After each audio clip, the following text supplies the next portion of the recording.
ভারত যখন AI AI impact summit, AI artificial intelligence, এটার উপরে একটা বিশাল কী করেছে সামিট। সামিট মানে শীর্ষ বৈঠক, শীর্ষ বৈঠক বা সম্মেলন, সামিট, হ্যাঁ শীর্ষ বৈঠক, এটা নিয়ে ব্যস্ত।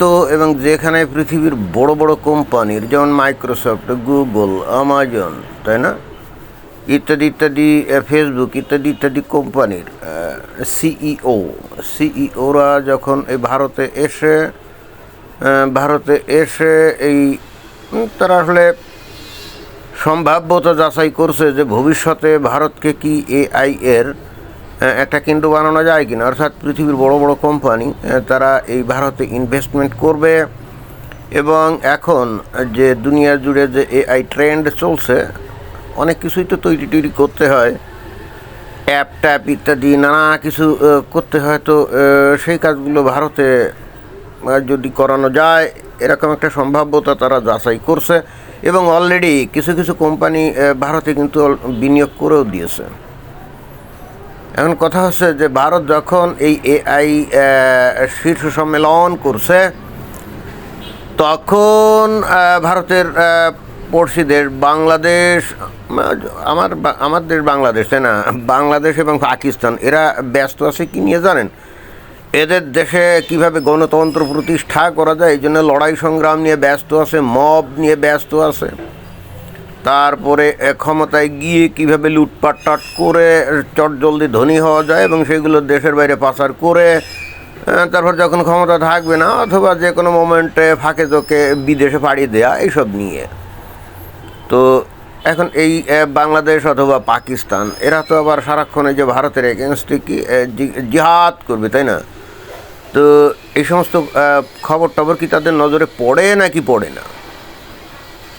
যেখানে এই পাকিস্তানে, সেখানে তো ওই বালুচিস্তান, সেখানে বিচ্ছিন্নতাবাদী গোষ্ঠী এখন লড়াই সংগ্রাম করছে, তারা পাকিস্তানের সাথে থাকবে না। ওদিকে খাইবার পাখতুনখোয়া অঞ্চলে টিটিপি, তেহরিক-ই তালেবান ও পাকিস্তান, তারাও তো ডুরান্ট লাইন বরাবর, তারা পশতু জাতি, তারা বলছে যে এই অঞ্চলটাকে কী করতে হবে, আফগানিস্তানের সাথে জুড়ে দিতে হবে।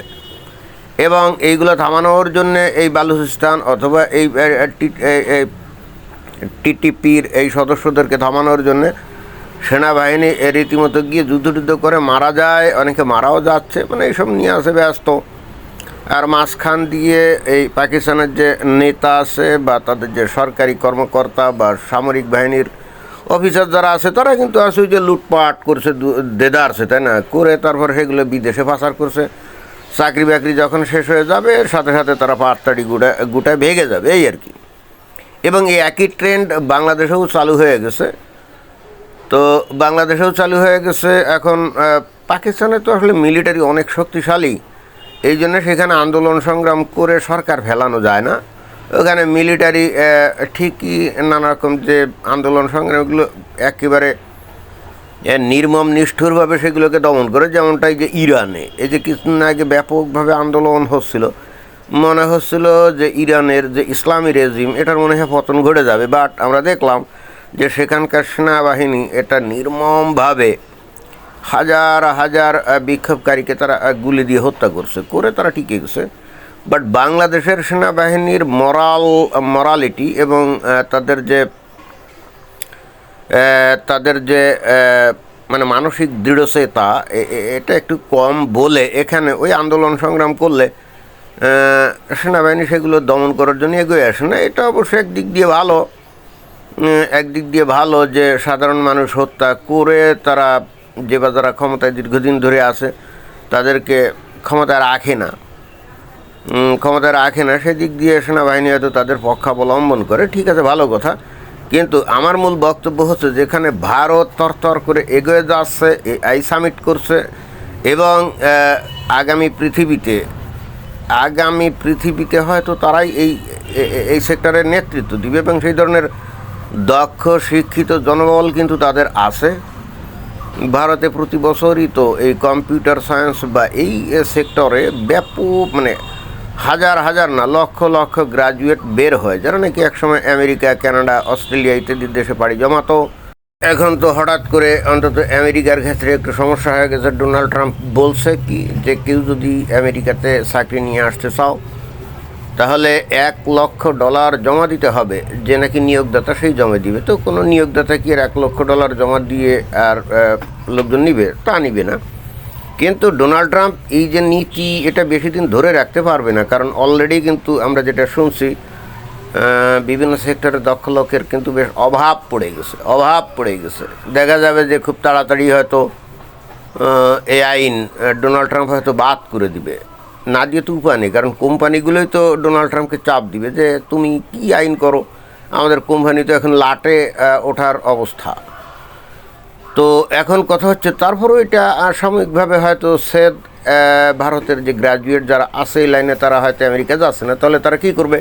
তারা তাহলে অবশ্যই দেশের মধ্যে কী করা যায় এই চিন্তাভাবনা করবে না। আর ভালো খবর হলো বড় বড় যে টেক জায়ান্ট কোম্পানি, যে গুগল বলি, অ্যামাজন বলি, মাইক্রোসফট বা ফেসবুক ইত্যাদি ইত্যাদি, এই যে জায়ান্ট কোম্পানিগুলো, তারা তো আবার তাদের মানে ভারতে তারা ব্যাপকভাবে এখন ইনভেস্ট করা শুরু করছে চায়নাকে বাদ দিয়ে। অর্থাৎ তারা সিদ্ধান্ত নিয়েছে এতদিন ধরে তো চায়নাতে অনেক ইনভেস্ট করলাম, এখন তো চায়নাতেও মজুরি টজুরি বেড়ে গেছে, আর চায়না আমেরিকার রাইভাল হয়ে উঠছে, অর্থাৎ আত্মতাকে বৃদ্ধি হতে দেওয়া যায় না। এখন পরিবর্তে কী করতে হবে? ভারতকে একটু সামনের দিকে এগিয়ে নিতে হবে। এই ধরনের সিদ্ধান্ত তারা নিয়ে যে ভারতে এখন এই টেক জায়ান্টরা অনেক ইনভেস্ট করছে, কলকারখানা এখানে মানে ম্যানুফ্যাকচারিং কোম্পানি টোম্পানি নানা কিছু এখানে তৈরি করছে আইটি রিলেটেড। ফলে হচ্ছে কি নতুন যে গ্র্যাজুয়েট যারা বের হচ্ছে বিশ্ববিদ্যালয় থেকে ভারতে, তারা কিন্তু চাকরি বাকরি পেয়ে যাবে, এবং সেই হেতু ভারতকে তারা সামনের দিকে এগিয়ে নিয়ে যাবে। এবং এটাই আমি একবার একটা ভিডিওতে বলছিলাম যে এটাই হলো ভারতের ছাত্রছাত্রী আর বাংলাদেশের ছাত্রছাত্রীদের মধ্যে তফাৎ।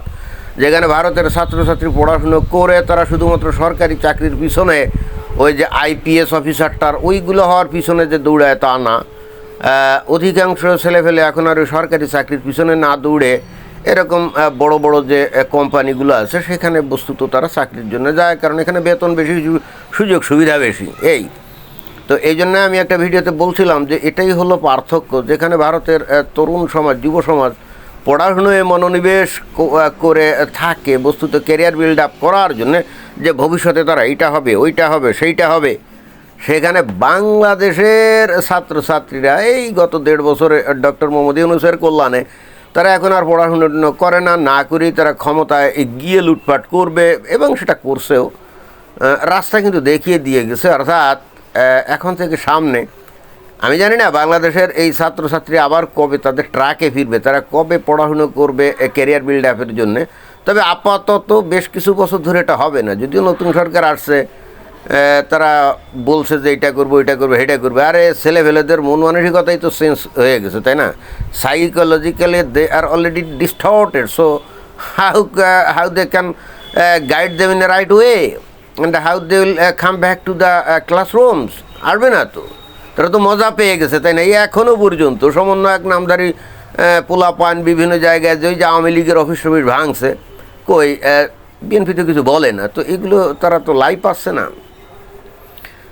তো এটাই হলো ভারত এবং বাংলাদেশের ছাত্রদের তফাৎ। ভারতের ছাত্ররা এখানে মনোনিবেশ করে কেরিয়ার বিল্ড আপ করার জন্যে এবং পড়াশোনা করে প্রতিযোগিতায় পরীক্ষা দিয়ে যাতে আরও ভালো ফলাফল করা যায়, they are very much centered with their study to build up their career.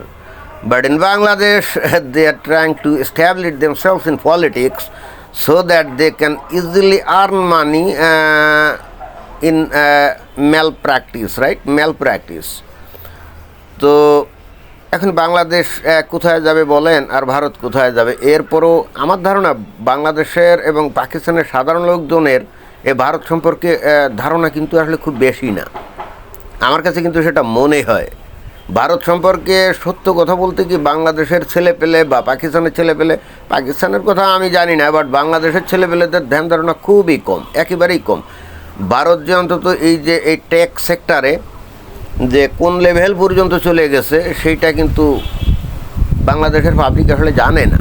যেমন আমি এই যে দেখি এখানে লোকজন মুদিখানায় কেনাবেচা করছে কিন্তু ক্যাশলেস লেনদেন। এবার মুদিখানা চার দোকানেও ওই যে কি ফোনপে, তারপরে গুগল পেটে কি জানি আছে, তো ওইটা দিয়ে দেখি মোবাইল দিয়ে, আরে ভাই 10 টাকা 15 টাকা এই পেমেন্টটাও তারা এইভাবে করে। তো বাংলাদেশ কত পিছিয়ে আছে এই দিক দিয়ে, তাই না? বাংলাদেশে আমরা ওই যে বিকাশ আছে, নগদ আছে, হ্যান আছে, ত্যান আছে, তো ওইগুলো দিয়ে তো আর আমরা এইভাবে এখনও সেই লেভেলে পেমেন্ট তো আমরা করতে পারি না, এবং সেটা অনেক ব্যয়বহুল। এই যে শতকরা মনে করেন 2 টাকা, শতকরা মনে করেন যে 2 টাকা কেটে নেয় এই যে বিকাশ। তো এটা কি, যদি আপনি বড় অ্যামাউন্টে টাকা করেন, তাহলে 10,000 টাকা যদি আপনি ট্রানজ্যাকশন করেন, কি 200 টাকা কেটে নিবে না? সেটা কি অনেক টাকা না? আমি অবশ্য জানি না ভারতের এই যে ফোনপে বা ওই যে কী জানি আছে, গুগল পেটে আছে, এগুলো কত চার্জ কাটে। তবে আমার কাছে বাংলাদেশে এই অনেক টাকা চার্জ কাটে বলে আমার কাছে মনে হয়, এবং এই জন্যই কোম্পানিগুলো দিব্যি শর্টকাট হইতে প্রচুর টাকা পয়সা বানাচ্ছে। পাবলিকের তাতে কী যায় আসে? পাবলিক এত এ বিষয় এত না। যাই হোক, আমার কাছে যেটা মনে হয়েছে, বাংলাদেশের লোকজন ভারতের ব্যাপারে একেবারে খুবই কম জানে। শুধুমাত্র জানে ভারত হলো একটা হিন্দুদের দেশ, যেখানে নাকি নরেন্দ্র মোদী আছে, সে নাকি কট্টরপন্থী হিন্দুত্ববাদী সরকার, যারা নাকি ইসলামের মানে মুসলমানদের শত্রু, ব্যাস এইটুকু ইনফরমেশন। আর ভারতের ছেলেপেলেদের বাংলাদেশ সম্পর্কে আদৌ কোনো নলেজ নেই। আদৌ পশ্চিমবঙ্গের কিছু ছেলেপেলে জানে বাংলাদেশ বলে একটা দেশ আছে, আর ওই অবাঙ্গালি অধ্যুষিত অঞ্চলে গেলে ওই বাংলাদেশ বলে কোনো দেশ আছে এটা মনে জানেও না। আর এগুলো নিয়ে খোঁজখবর নিয়ে তাদের দরকারও পড়ে না, কারণ বাংলাদেশ এমন কিছু করেনি বা করতে পারে না যেটার জন্যে ভারতের ছাত্রছাত্রীদের বাংলাদেশ নিয়ে কোনো খবর রাখতে হবে। তবে ওই মাঝে মাঝে আন্দোলন সংগ্রাম হলে, ওই সরকার পালিয়ে গেলে বা পতন ঘটলে, তখন হয়তো খবর ওটা কিছু দেখেই পর্যন্ত। যাই হোক, ভারত যেখানে এআইতে সামনের পৃথিবীতে নেতৃত্ব দেওয়ার জন্য নিজেকে প্রিপেয়ার করছে, সেখানে বাংলাদেশ এবং পাকিস্তান দুইটা মুমিন মুসলমানের দেশ, তাই না? তারা লড়াই করতেছে গণতন্ত্র প্রতিষ্ঠার জন্য, বুঝছেন? আমি জানি না কবে এই সমস্ত দেশে গণতন্ত্র প্রতিষ্ঠিত হবে, অথবা আদৌ হবে কি না। এমনও হতে পারে যে 2 দিন পরে সে ইসলামী শাসন কায়েম হয়ে গেল, তো তখন তারা চিন্তা করবে কীভাবে বউ পিটানোর আইন করা যায়, কীভাবে 4 বিয়ে করার আইন করা যায়, কীভাবে ছোটো বাচ্চাদের বিয়ে করার আইন করা যায়, এইসব নিয়ে ব্যস্ত থাকবে। এদের ওই সমস্ত ভারত কোথায় কি হাইটেক নিয়ে কোথায় কি গেল না গেল, এগুলো নিয়ে এদের কোনো মাথা ব্যথা নাই, এবং এভাবেই তারা টিকে থাকতে চাচ্ছে। কিন্তু বাংলাদেশ এবং পাকিস্তানের লোকদের বুঝতে হবে যে ভাই, পরগাছা হয়ে বেশি দিন বেঁচে থাকা যায় না। বাংলাদেশের মানুষের আদর্শ কী জানেন? পরগাছা হয়ে বেঁচে থাকবে। অন্যেরা আয় উপার্জন করবে, অন্যেরা উন্নতি করবে, এরা তার উপরে ভিত্তি করে বেঁচে থাকার ধান্দা করবে। জি না, এটা খুব বেশি দিন চলে না। পরজীবী হয়ে বেশি দিন বেঁচে থাকা যায় না। আর যে গাছের উপরে পরজীবী হবে, ওই গাছ যদি সিদ্ধান্ত নেয় যে এদের মেরে ফেলবো, তাহলে এদের মেরে ফেলতে পারে, তাই না? এই বিষয়টা তাদের মাথায় রাখা উচিত। তো এটাই ছিল বক্তব্য। ধন্যবাদ।